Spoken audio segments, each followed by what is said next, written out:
Good afternoon. As pressure increases for a public inquiry into the case of 3 men who were killed during the Birmingham riots, West Midlands Police have been accused of making a scapegoat out of one of their former detectives. An independent report revealed that the force had made a series of mistakes in their investigation and described the officer as reckless. Our special correspondent Peter Wilson has been gauging reaction among the Muslim community. The families have called for answers and want a public inquiry. In August 2011, 3 young men were killed at the height of the Birmingham riots. Tariq Jahan and brothers Shahzad and Abdul Muzavir were hit by a car. This man was the family liaison officer, Detective Inspector Tariq Jahan. He's been blamed for offering witnesses immunity. A leading city councillor has worked closely with him and says that the criticism is grossly unfair.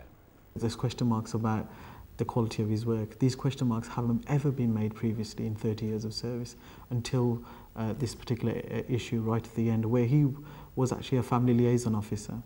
And I think some of those individuals who came forward to give evidence would have done so because they had trust and confidence in Tariq Jahan as an individual and as a police officer.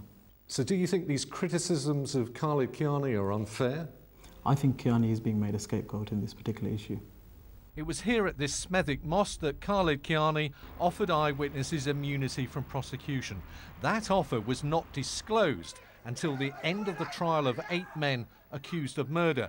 They were cleared, but it jeopardised the case.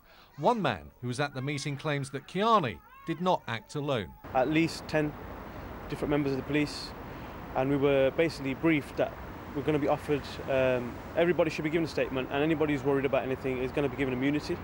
So that was the offer, and there was at least 10 officers there, and everybody went along with it. Nobody spoke out and said that this shouldn't be happening. Many more questions are now being asked about this high-profile police investigation.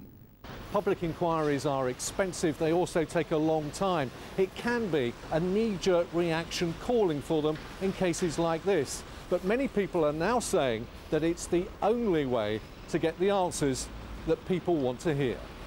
Peter Wilson for BBC Midlands Today at West Midlands Police Headquarters, Birmingham.